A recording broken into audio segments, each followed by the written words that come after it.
Children attending English state schools have started the day on a hymn and a prayer. Today it's re-established as a compulsory requirement of the Education Reform Act, which is focusing the curriculum on traditional subjects and standards. Next week. But in many other areas, the national curriculum is forcing schools to make radical changes. You've actually got... The government's aim is to standardise and strengthen the curriculum to make what it believes are necessary improvements in the quality of our children's education.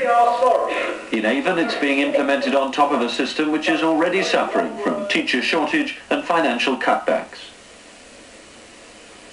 When plans were first proposed by Kenneth Baker, the Secretary of State for Education at the time, teachers were concerned that it was too much too soon. They were also unhappy about the testing, but the government was adamant. National curriculum assessments will not be pass-fail tests like the 11 Paras. They will assess attainments against national objectives. They will be used by teachers and parents to monitor progress and to help each child to reach his or her full potential. Children say the government will benefit from the national curriculum because it provides them with an education covering a wide range of subjects. This will give them the skills, knowledge and creativity they'll need and the country will need in the 21st century. We gain a special insight into the problems by looking at two very different Avon schools, the largest and one of the smallest. Each well regarded in its local community, but each with its own set of problems in these changing times. Tucked away in the village of Tickenham is this small primary school. Here they have much to be thankful for. Its status as a Church of England school means there is some additional support from the local church. We offer here a community, a strength and a support to these children. It's an environment in which they can grow and flourish with security. I believe the children who come here are very, very lucky to have this supportive atmosphere to begin their education, and from here they can move out to the wider world with this secure background. Like every other state school, they have no choice about adopting the new system. For the youngest children, it means a programme of English, mathematics and science in preparation for testing in 2 years' time.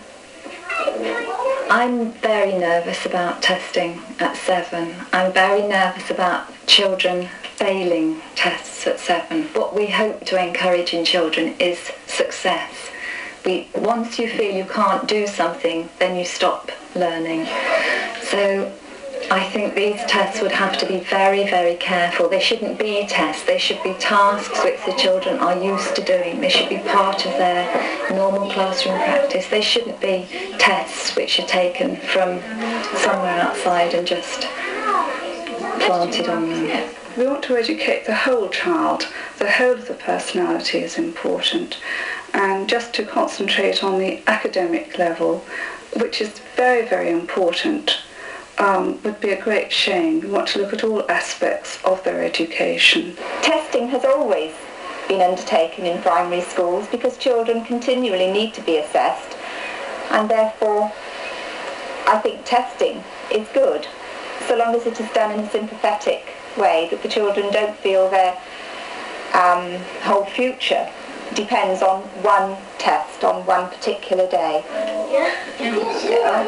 The staff at Tickenham are clearly dedicated to their pupils, but they're under immense pressure. They face the challenge of teaching every subject in the curriculum and the prospect of assessing, testing and recording so-called levels of attainment for each child. He's hiding down. Tell me something that you found out that you didn't know before. Look, it has 77 segments. You didn't know that before? How did you find out it has 77 segments? We just guessed. There are so many demands made upon the teachers today. People go home and sleep every evening. When they're not sleeping, they're marking and preparing. And the low status given to teachers today is absolutely disgusting. At Tickenham, teaching styles are as good as they've always been, but with an eye permanently on attainment targets, they feel some of the spontaneity is gone, and the new demands have eroded planning time.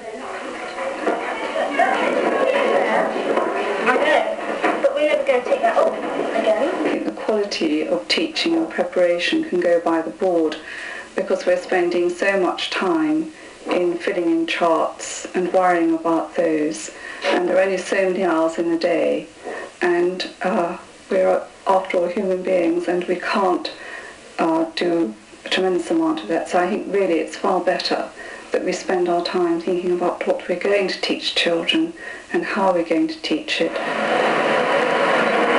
Helping them to understand the demands that lie ahead is Elspeth Davis, an education advisor for Avon. She visits schools giving support to teachers and governors coping with their ever-increasing responsibilities. Well, Maggie, have you had the opportunity to talk with the staff about your priorities for this coming year? Yes, we've had several meetings and we've had part of an inset day about what we want to look at, and we've all decided that language is our main priority. She also strives to motivate a growing number of teachers who feel their confidence is being destroyed. They claim everything that they've done successfully in the past is being questioned by the new Act. Well, I think we have to give them a lot of reassurance. So much of what is supposed to be new in the national curriculum, many teachers have been doing for a long time. So we really need to reassure them that they've already been doing most of the things that the national curriculum is now recommending that they do.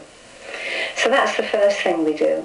And then we help them to look at their current ways of working with children in school to see how they can perhaps move forward in some areas. Science particularly has been a big threat for teachers of young children especially, how they can integrate that into the practice that they've been doing. I want you to observe your earth map and see, Kevin.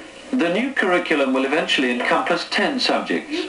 It encourages pupils to question what they're doing and to research the answers. This class, studying worms, once known as nature study, fits neatly into combined science as biology. But teachers point out there's always been far more to it than just counting the wriggles. Yes? No. What do you call those little things that you see on top of the soil? We were looking at the worms in order to increase the children's sense of observation.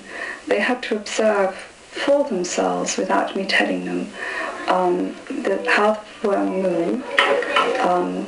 They all noticed during the course of the time they were looking at them that they had no eyes, and they realised that they didn't need eyes because they lived in the dark underground.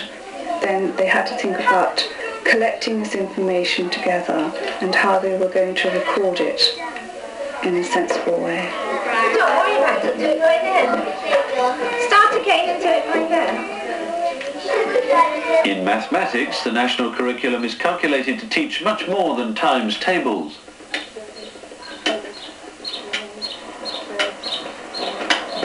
Practical mathematics is very important. They've had to use their own sense of judgment, which we all use every single day. We don't always have a measuring wheel with us.